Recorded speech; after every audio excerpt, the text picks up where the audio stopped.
오늘 말씀은 창세기 29장 15절부터 30절까지의 말씀입니다. 라반이 야곱에게 이르되 내가 비록 내 생질이나 어찌 그저 내 일을 하겠느냐. 내 품삯을 어떻게 할지 내게 말하라. 라반에게 두 딸이 있으니 언니의 이름은 레아요 아우의 이름은 라헬이라. 레아는 시력이 약하고 라헬은 곱고 아리따우니 야곱이 라헬을 더 사랑함으로 대답하되 내가 외삼촌의 작은 딸 라헬을 위하여 외삼촌에게 7년을 섬기리이다. 라반이 이르되 그를 내게 주는 것이 타인에게 주는 것보다 나으니 나와 함께 있으라. 야곱이 라헬을 위하여 7년 동안 라반을 섬겼으나 그를 사랑하는 까닭에 7년을 며칠같이 여겼더라. 야곱이 라반에게 이르되 내 기한이 찼으니 내 아내를 내게 주소서. 내가 그들에게 들어가겠나이다. 라반이 그곳 사람을 다 모아 잔치하고 저녁에 그의 딸 레아를 야곱에게 데려가매 야곱이 그에게로 들어가니라. 라반이 또 그의 여종 실바를 그의 딸 레아에게 시녀로 주었더라. 야곱이 아침에 보니 레아라. 라반에게 이르되 외삼촌이여 어찌하여 내게 이같이 행하셨나이까. 내가 라헬을 위하여 외삼촌을 섬기지 아니하였나이까. 외삼촌이 나를 속이시면 어찌 됨이니까. 라반이 이르되 언니보다 아우를 먼저 주는 것은 우리 지방에서 하지 아니하는 바이라. 이를 위하여 7일을 채우라. 우리가 그도 내게 주리니 내가 또 나를 7년 동안 섬길지니라.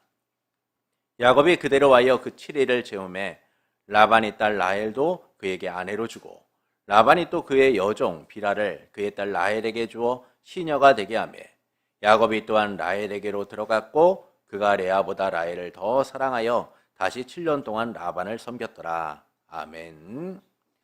함께하는 이의 소중함을 우리는 잘 느끼지 못하다가 그의 부재를 경험하게 될 때, 그가 우리 곁에 있지 않을 때에 우리는 비로소 그 소중함을 느끼게 됩니다. 떠난 이에 남겨진 흔적을 통해서 그 소중함을 피부 깊이 느끼게 되는 거죠. 왜 더 사랑하지 못했을까? 왜 더 힘이 되지 못했을까라는 후회와 아쉬움으로 가득하게 됩니다. 그런 우리의 인생에 하나님은 언제나 함께 하시며 그 길이 어떤 길이든 외면하지 않고 함께 하시죠. 시험과 환난, 위기와 아픔 속에서도 언제나 그 자리에 함께 하시며 우리를 선하게 인도하십니다. 그래서 우리는 하나님의 인도하심에 대한 소중함을 잘 느끼지 못하고 살아갈 때가 많아요. 항상 함께 하시니까 그 소중함을 잊고 살기도 합니다. 그런 우리를 주님은 변함없이 사랑하시며 함께 하십니다. 우리의 여정길이 어떻든 우리와 함께 하시며 선하게 인도하시죠. 그 주님과 함께하며 그 기쁨 속에서 살아가는 성도 여러분, 주님은 언제나 함께 하시며 여러분의 인생길을 선하게 인도하십니다. 변함없이 여러분의 삶에 함께 하시며 약속 위에 살아가도록 이끄세요. 이 믿음으로 주님의 함께 하심과 인도하심을 바라보며 예배 자리에 나온 성도 여러분을 예수님의 이름으로 축복합니다. 야곱은 한 우물에서 라헬을 만나 이 라반의 집에 이르게 됩니다. 이는 약속하신 바대로 하나님이 야곱을 인도하셨다라는 사실을 알려주고 있는 거죠. 하나님께서는 베델에서 하나님의 나라 건설과 그와 함께 하시며 인도하시겠다, 그를 보호하시겠다라고 약속을 하셨습니다. 이 약속의 연장선에서 하나님은 야곱에게를 인도하셨고 평안히 라반의 집에 이르게 하신 거예요. 그리고 본문은 라반의 집에 정착하게 된 야곱의 삶에 대하여 말씀해주고 있습니다. 야곱은 라반과 한 달 동안 생활을 하게 됩니다. 그때 라반이 야곱에게 아무리 너가 내 조카라고 해도 어떻게 품삯도 주지 않고 내가 너에게 일을 시킬 수 있겠냐? 내가 무엇을 내게 주기를 원하느냐라고 묻습니다. 이 말에 야곱은 삼촌의 작은 딸 라헬을 내 아내로 삼기를 원합니다. 결혼할 수 있도록 허락해 주십시오라고 요청을 하죠. 그렇게 해주면 내가 삼촌을 위해서 7년 동안 일하겠습니다 라고 해요. 이 말에 라반은 다른 사람에게 라헬을 주는 것보다 내가 너에게 주는 게 낫지, 그러니 나와 함께 하자 라고 하면서 이 야곱의 요청을 수락하게 됩니다. 그래서 야곱은 라헬을 아내로 맡기 위해 열심히 일했고 마치 7년을 며칠같이 일하는 것처럼 채우게 되죠. 야곱은 라반에게 약속한 기한이 지나자 라헬과 결혼시켜 주십시오라고 요청을 해요. 라반은 그곳에 있는 사람들을 모아서 잔치를 베풀고 그날 밤 자기 딸 레아를 야곱이 자고 있던 그 신방에 넣어주게 됩니다. 야곱은 레아를 라헬로 알고 첫날 밤을 보내게 된 거죠. 그리고 다음날 아침 일어나 깜짝 놀라게 됩니다. 라헬인 줄 알았는데 알고 보니 레아였던 것이죠. 야곱은 라반에게 아니 어찌하여 제게 이렇게 할 수 있습니까? 저는 라헬과 결혼하고자 그렇게 열심히 일한 거 아니에요. 그런데 삼촌이 어떻게 저에게 이렇게 속이실 수 있습니까? 라고 따진 거죠. 이 말에 라반은 아이 우리 집안에서는 형보다 아우를 먼저 시집 보내는 일이 있을 수 없어. 이게 우리의 풍습이고 우리의 간습이고 우리가 어길 수 없는 거야. 그러니까 7일을 더 채워. 그러면 내가 라헬도 줄게 라고 합니다. 그러면서 라헬을 위해서도 너가 7년 동안 일하라 라고 하죠. 야곱은 억울했지만 어쩔 수 없이 7일을 채워서 라헬을 아내로 맞이하게 됩니다. 그리고 그는 다시 7년의 시간을 보내야만 했죠. 이를 통해서 말씀하시는 바는 무엇일까요? 그러니까 모든 일에는요, 정당한 노동의 대가가 있어야 돼요.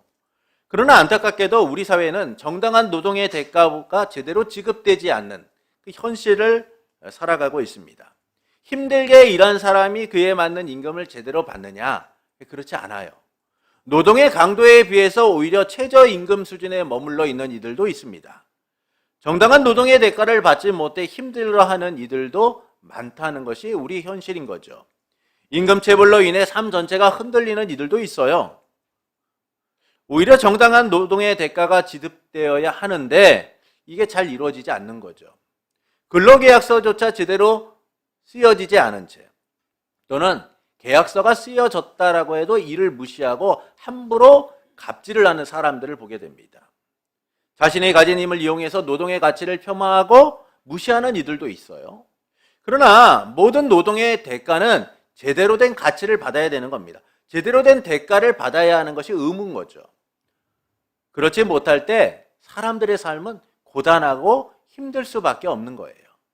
요셉이 이집트의 총리로 있을 때에 그곳에 이주한 이스라엘 백성은 한동안 평안하고 안락한 삶을 살았습니다. 그러나 요셉을 알지 못하는 새로운 왕이 일어서게 되면서 이스라엘 백성은 고된 노동의 현장으로 끌려나가게 되었죠.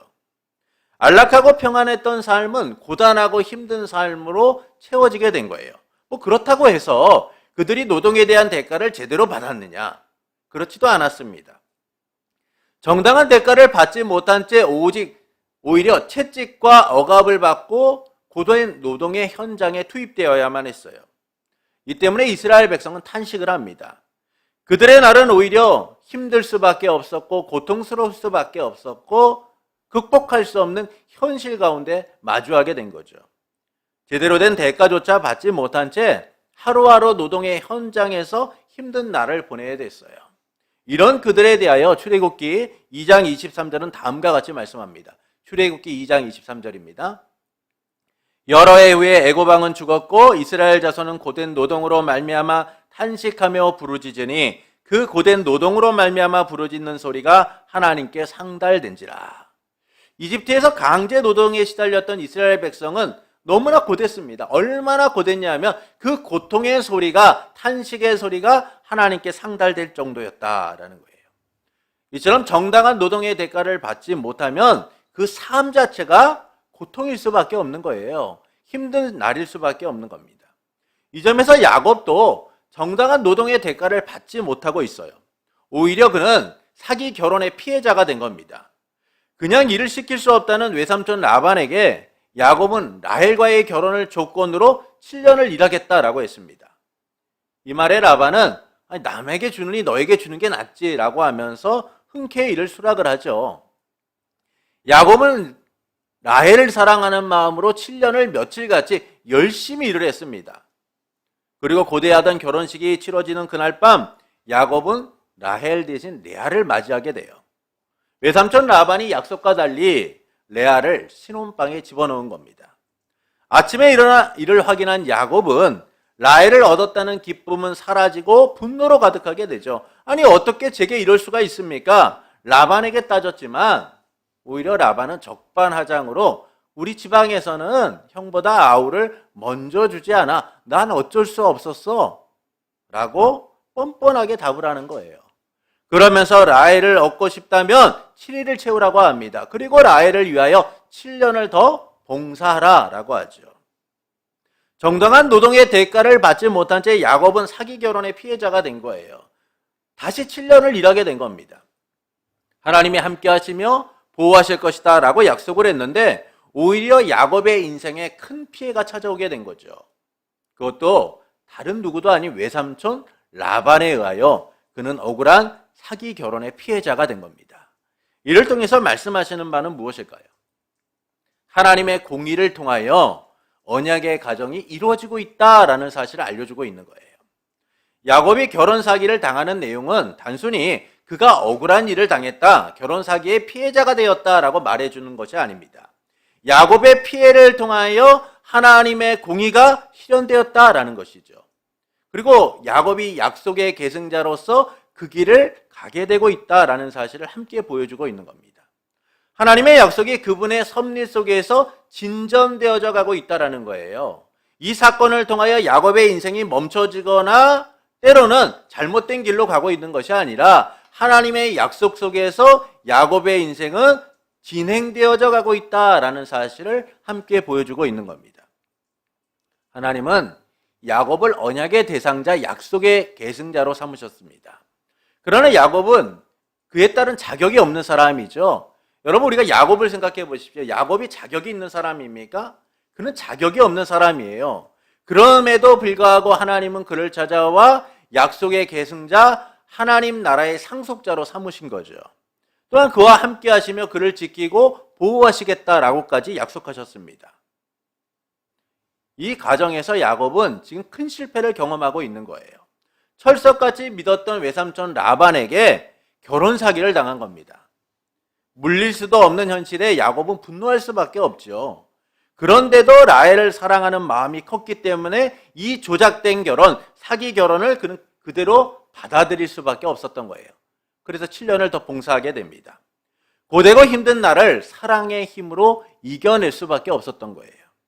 이 점에서 야곱과 함께 하시고 지키시겠다라고 하셨던 그 하나님의 약속이 지켜지지 않은 것처럼 보입니다.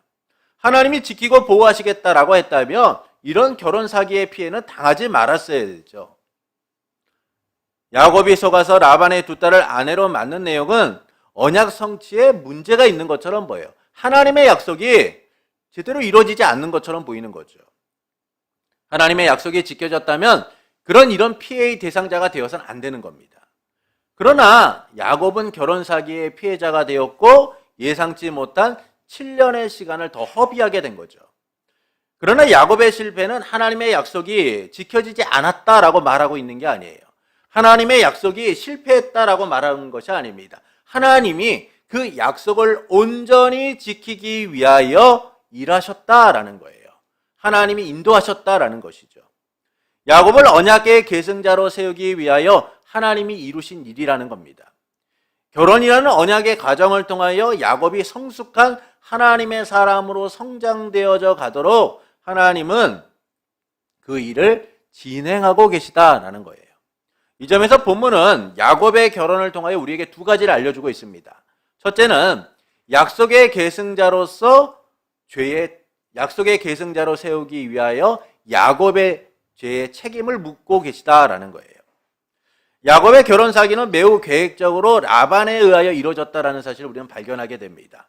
라반은 야곱이 라헬을 위하여 7년을 일하겠다라고 하자 이를 수락하면서 다른 사람이 아니라 내게 주는 것이 더 좋다라고 말하죠. 이런 라반의 말을 믿고 야곱은 7년 동안 열심히 일을 했습니다. 그런데 결혼식 당일날 밤 야곱과 함께 잠을 잔 것은 라헬이 아니라 레아였죠. 이를 아침에 확인한 야곱은 분노하여 어떻게 나를 속일 수 있느냐? 어떻게 이럴 수 있느냐라고 따졌어요. 그때 라반이 이렇게 말합니다. 본문 26절을 보시겠습니다.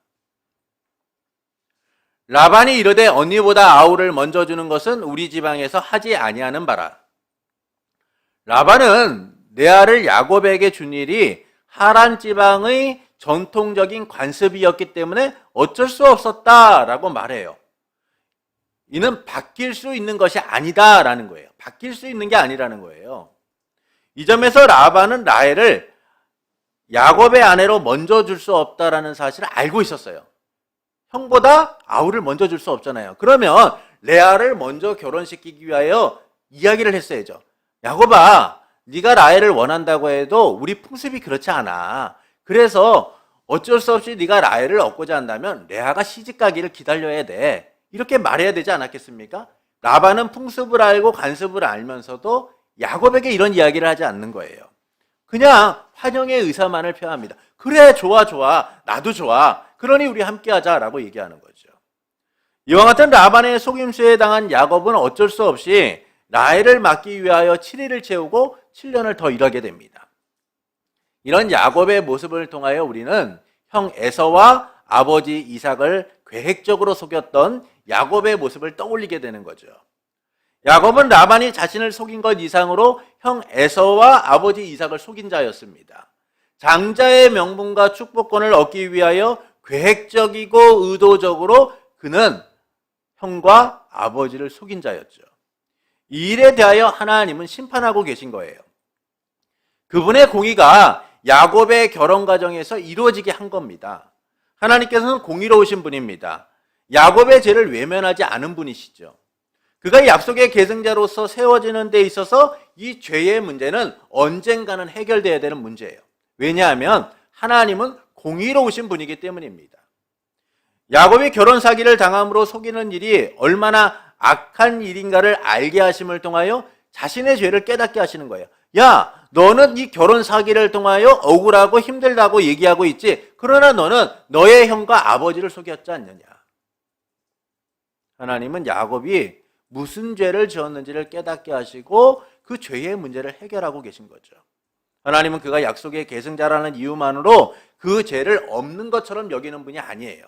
오히려 그를 사랑하기 때문에 그 죄에 대한 징계를 통하여 야곱의 인생이 약속의 계승자로서 살아가도록 만드시는 겁니다. 누구보다 이를 기억하셔서 야곱에게 그 책임을 묻고 계신 거죠. 이를 우리는 다윗을 통해서 확인하게 됩니다. 다윗은 어떤 사람입니까? 하나님의 보시기에 합당했던 사람이에요. 그래서 이스라엘의 왕들, 유다의 왕들을 평가할 때 그 기준이 뭡니까? 하나님의 보기에 다윗처럼 합당하게 행했는가? 이게 바로 유다의 왕들을 평가하는 기준이었습니다. 그만큼 다윗은 하나님의 마음에 합당한 사람이었고 대단한 사람이었죠. 그랬던 그가 초저녁의 지붕을 거닐다가 밧세바의 목욕을 하는 모습을 보게 됩니다. 그래서 사람을 보내서 그녀가 누구인지를 확인하게 되고 데려오게 하죠. 이 과정에서 밧세바가 임신하게 돼요. 이를 숨기기 위해서 다윗은 전쟁터에 있었던 우리아를 급히 부릅니다. 그래서 우리아를 집으로 보내려고 하죠. 그러나 우리아는 너무나 충성스러운 신하였어요. 왕이 집으로 가라고 해도 굳이 집으로 가지 않고 왕의 성문 앞에 있거나 군사들과 함께 잠을 자는 등 집으로 가지 않고 오히려 왕의 말을 따르지 않는 그런 신하였던 거예요.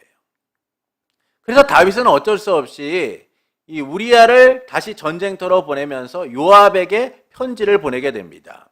전쟁에 나가 우리아를 선봉에 세우고 너희는 뒤로 물러나 우리아를 죽게 만들어라. 이 말대로 우리아는 전쟁터에서 비참한 최후를 맞이하게 됩니다. 다윗의 죄는 숨겨졌고 더는 고민할 필요가 없게 되었죠. 그런데 하나님께서 선지자 나단을 다윗에게 보내서 그 죄를 깨닫게 하시는 거예요. 그 죄에 대한 책임을 묻겠다라고 하십니다. 사무엘하 12장 10절부터 12절을 보시겠습니다.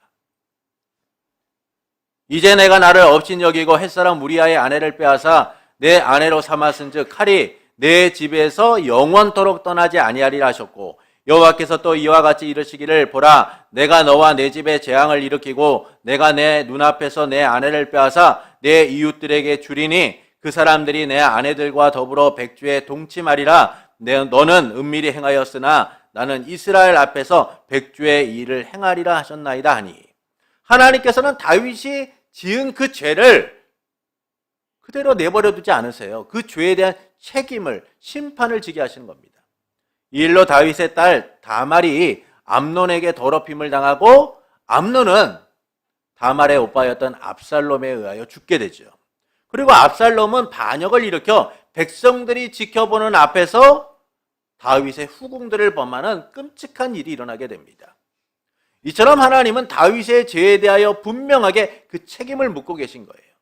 하나님의 공의를 드러내신 거죠. 그가 하나님 보시기에 합한 자였고 사랑하는 자였지만 하나님은 그 죄를 외면하지 않고 책임을 물으신다는 겁니다.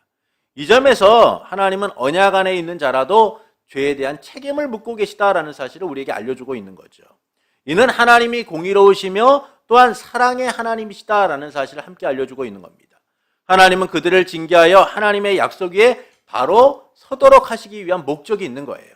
여러분, 사랑하는 자녀를 징계하는 것이지 사랑하지 않는 자녀는요 외면합니다. 그냥 집을 나가든지 지들 마음대로 살아가든지 관심을 갖지 않아요. 그러나 사랑하는 자녀는 어떻습니까? 그 자녀가 바르게 서도록 훈계하고 가르치고 징계하죠.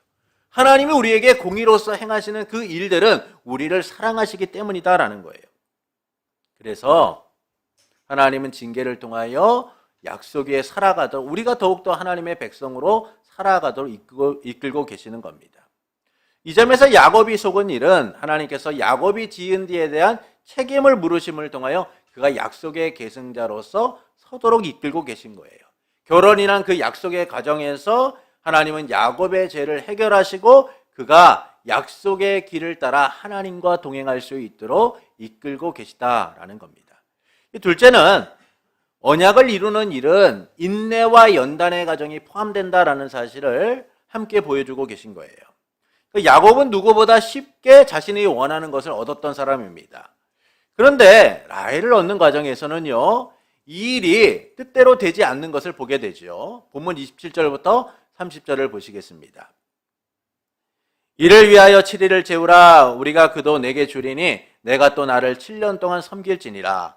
야곱이 그대로 하여 그 7일을 채우매 라반이 딸 라헬도 그에게 아내로 주고 라반이 또 그의 여종 비라를 그의 딸 라헬에게 주어 시녀가 되게 하매 야곱이 또한 라헬에게로 들어갔고 그가 레아보다 라헬을 더 사랑하여 다시 7년 동안 라반을 섬겼더라.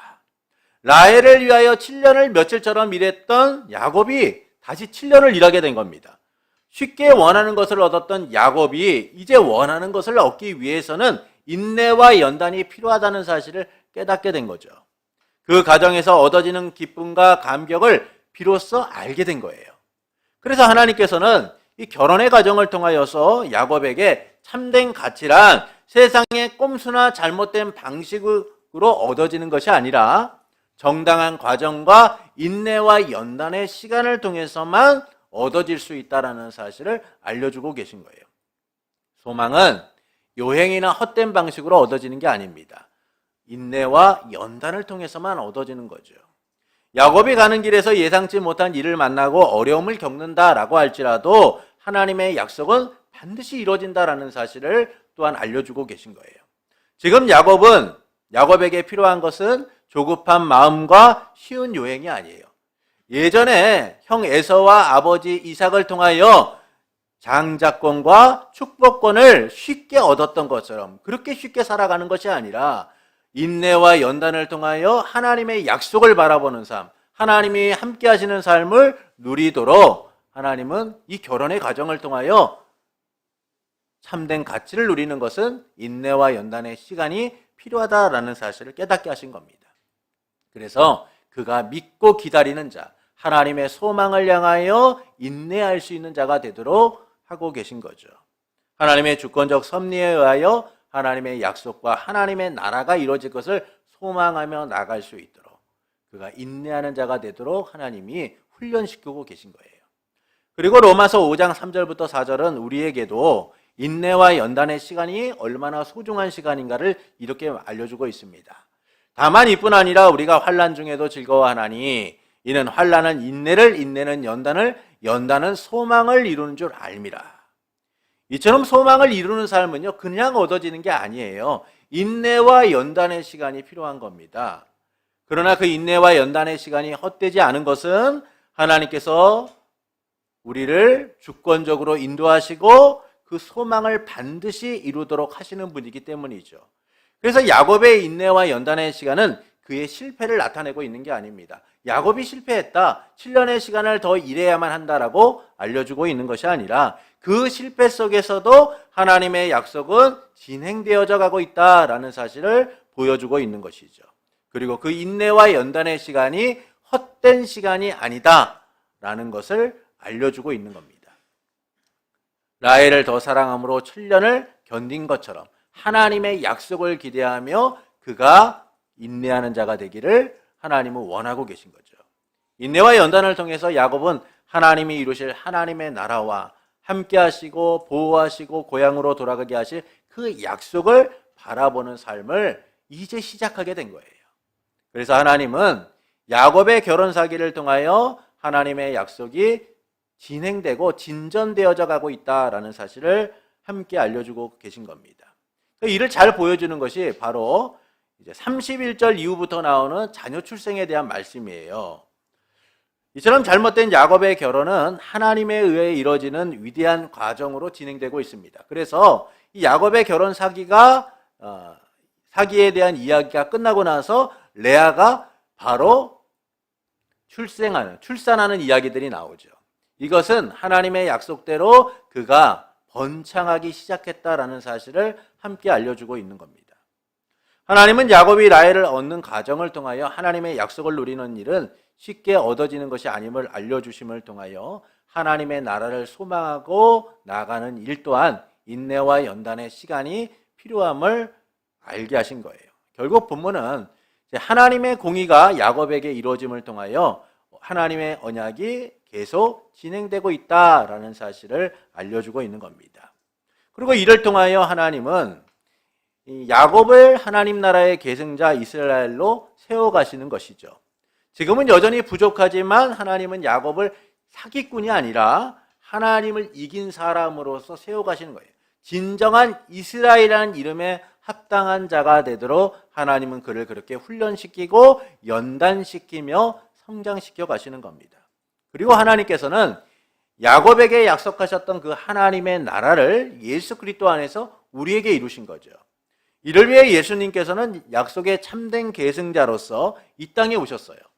십자가에 죽고 부활하심으로 하나님의 나라가 우리에게 임하도록 하신 겁니다. 죄와 사망 아래 거하여 죽을 수밖에 없었던 우리를 위해 죄값을 지급하시고 우리를 하나님의 자녀로 삼아서 약속을 누리게 하신 거죠. 우리를 하나님의 처소가 된 삶, 성전된 삶을 통하여 언제나 하나님과 함께하는 삶을 누리게 하신 겁니다. 하나님의 약속을 따라가는 삶을 살아가도록 만드신 거죠. 이를 통해서 하나님은 우리가 어떻게 살아가기를 원하실까요? 하나님의 인도하심을 믿고 살아가기를 원하시는 겁니다. 야곱처럼 우리는 예상치 못한 위기를 경험할 때가 있습니다. 그것이 우리의 죄로 인한 것일 수도 있고 때론 하나님의 약속이 우리의 삶에 이루어지는 과정일 때도 있어요. 그때 우리가 바라봐야 될 것은 이 주어진 현실에 대한 낙심과 실망이 아닙니다. 하나님이 사기당한 야곱의 인생을 변함없이 인도하셨듯이 그의 죄에 대한 책임을 묻고 약속 위에 다시 서도록 하셨듯이 하나님은 언제나 우리를 인도하시고 이끌어가고 계시다라는 사실이죠. 약속하신 바대로 영원한 하나님 나라의 백성으로 살아가도록 주님은 언제나 우리와 함께 하십니다. 우리의 왕으로서 통치하시고 다스리고 계신 거죠. 그래서 우리는 언제나 하나님의 인도하심을 믿고 살아가는 자들이 되어야 돼요. 하나님이 내 인생의 여정을 약속하신 대로 인도하심을 믿어야만 합니다. 그 과정에서 환난과 어려움이 올 수도 있어요. 우리가 예기치 못한 위기 때문에 낙심할 수도 있습니다. 그러나 우리는 하나님의 인도하심을 통하여 소망의 통로를 향해 가고 있는 거예요. 하나님의 약속이 우리의 삶 가운데 이루어질 그 놀라운 삶의 과정들을 가고 있다라는 것이죠. 그래서 우리의 소망이 헛된 게 아니에요. 우리의 소망이 헛되지 않도록 하나님은 인도하시고 이루시는 분이시기 때문인 겁니다. 왜냐하면 우리를 위해 주 예수 그리스도께서 죽으셨기 때문인 거죠. 우리의 소망이 헛되지 않도록 예수님이 죽음으로써 보증하셨기 때문인 겁니다. 그래서 우리는 이 되어진 일만 보아서는 안 됩니다. 내 삶에 닥쳐온 위기만을 보아서는 안 돼요. 고난 때문에 낙심해서는 안 되는 겁니다. 언제나 하나님의 약속을 따라 소망 가운데 거하는 자들이 되어야 돼요. 날 변함없이 인도하시는 주님을 믿고 살아가는 이들이 되어야 합니다. 그런데 이 믿음이 잘 보이지 않습니다. 하나님의 인도하심을 믿고 살기보다는 내 의지가 앞설 때가 많죠. 내 힘으로 그 문제를 해결하려고 할 때가 참 많아요. 하나님의 인도하심을 믿고 살아야 하는데 하나님께서 내 인생의 여정을 맡겨야 하는데 이게 불안한 겁니다. 지금 내가 하지 않으면 안 될 것처럼 여겨지는 거죠. 사실 삶의 위기가 찾아오는 순간 당황하게 되어 있습니다. 생각이 정지되고요. 다른 것을 생각할 여유가 없어요. 다른 것을 생각할 마음이 생기지가 않습니다. 당장 내 앞에 닥쳐있는 문제만을 해결해야 된다라는 생각이 크게 됩니다. 교통사고를 처음 경험하게 되면요. 어떻게 처리해야 될지를 몰라서 당황하게 되고 머릿속이 하얘지죠. 그런데 인생의 위기는 처음 교통사고를 당하는 것처럼 매번 새롭게 다가와요. 좀 익숙해질 것 같은데 익숙해지지가 않아요. 왜 그리도 인생에 찾아오는 위기와 고난은 새롭게 느껴지는지, 왜 이렇게 내 인생에 익숙해지지 않는지 두렵고 떨리고 불안하고 염려와 근심으로 가득하게 됩니다. 그래서 우리 앞에 조급함이 앞서게 되는 거예요. 당장 무엇인가를 하지 않으면 이 문제가 해결되지 않을 것 같은 그 두려움과 염려가 앞서 조급함이 앞서게 됩니다. 그런데 하나님은 믿고 살라는 거예요. 하나님이 인도하시니까 걱정하지 말고 살라는 겁니다. 이게 얼마나 현실과 맞지 않는 뜬구름 같은 이야기입니까? 지금 당장이 급한데 마음이 급해서 내 마음은 요동치고 있고 나는 지금 너무나 힘들고 어려운데 하나님은 믿고 기다리라는 거예요. 인내의 시간이 필요하다라고 말씀하시는 겁니다. 이 때문에 우리는 하나님의 인도하심을 믿고 살기보다 내 방식대로 내 의지대로 계획하고 행동하려고 할 때가 참 많습니다. 그러나 이런 조급함이요, 오히려 우리의 삶을 더 망칩니다. 하나님의 인도하심을 거부하고 오히려 그와 반대로 살아가게 될 때, 내 방식대로 문제를 해결하려고 할 때, 내 앞에 놓여있는 문제와 위기를 조급함으로 감당하려고 할 때 더 큰 문제를 경험하게 되어 있는 거예요. 사울과 여로보암은 백성의 마음을 얻어서 왕권을 강화하고자 했습니다. 자기들의 왕국을 지키고자 한 거죠. 그래서 사울 왕은 하나님의 말씀에 순종하기보다는 불순종하고 백성의 마음을 얻고자 했어요. 여로보암 왕은 어땠습니까? 그는 금송아지를 만들어 베델과 단에 두어서 우상 숭배를 시작하게 돼요. 그들은 백성의 마음을 얻어 왕권을 강화하고 그들의 나라를 지키고자 한 거죠. 결국 이와 같은 그들의 생각과 행동은 모든 것을 잃게 만들었습니다. 그들을 왕으로 세우신 하나님의 인도하심을 믿고 살았으면 되는 거예요. 하나님이 어떻게 역사하실까, 어떻게 인도하실까, 어떻게 이끌어 가실까 믿고 기다렸으면 됩니다. 그러나 그들은 조급했어요. 마음이 불안하고 당장 무언가를 해야 할 것 같은 그 조급함이 앞서서 하나님을 믿고 기다리지 못했습니다. 인내하지 못했습니다. 자기들의 방식과 뜻대로 그 문제를 해결하려고 한 거죠. 위기를 견딜 용기가 없었어요. 하나님의 인도하심을 믿고 살아갈 만한 마음이 없었던 겁니다. 이처럼 하나님의 인도하심을 믿고 살지 못하면 더 큰 위기가 돌아오게 되어 있어요. 그래서 우리는 항상 하나님의 인도하심을 믿고 살아가야 됩니다. 우리의 인생에 언제나 함께 하시며 약속을 이루시는 하나님, 우리의 삶을 신실하게 인도하시고 이뤄가시는 그 하나님을 믿고 기다리면 되는 거예요. 마음이 조급하고 현실의 문제가 더 크게 다가와도 믿고 소망을 향해 가야 합니다. 하나님께서는 택한 우리를 절대 포기하지 않고 언제나 함께 하시며 인도하시기 때문일 거죠. 우리에게 살아갈 길을 여시고 위기가 기회가 되도록 만드시는 분이십니다. 그러므로 인생의 여정을 하나님께 맡기는 성도가 되시는 것은 어떨까요? 하나님의 인도하심을 믿고 광야 같은 인생길을 그분과 함께 가는 성도가 되는 것은 어떨까요? 그때 이스라엘의 광야길을 인도하셨던 그 하나님의 놀라운 손길이 나의 삶 가운데 이루어짐을 경험하게 될 겁니다. 하나님의 인도하심이 내 인생의 여정을 얼마나 놀랍게 이루어 가시는가를 발견하게 될 거예요. 사랑하는 성도 여러분, 야곱은 믿었던 외삼촌 라반에게 결혼 사기를 당합니다. 이를 통하여 말씀하시는 바는 무엇일까요? 하나님의 공의를 통해서 언약의 과정이 이루어져 가고 있다라는 사실을 알려주고 있는 거죠. 야곱의 피해를 통해 하나님의 공의가 실현됨과 야곱이 약속의 계승자로서 여전히 하나님의 인도하심 속에서 세워져 가고 있다라는 사실을 함께 보여주고 있는 겁니다. 그래서 본문은 우리에게 두 가지를 알려준다라고 말씀을 드렸어요. 첫째는 약속의 계승자로서 세우기 위하여 야곱의 죄의 책임을 물으셨다라는 겁니다.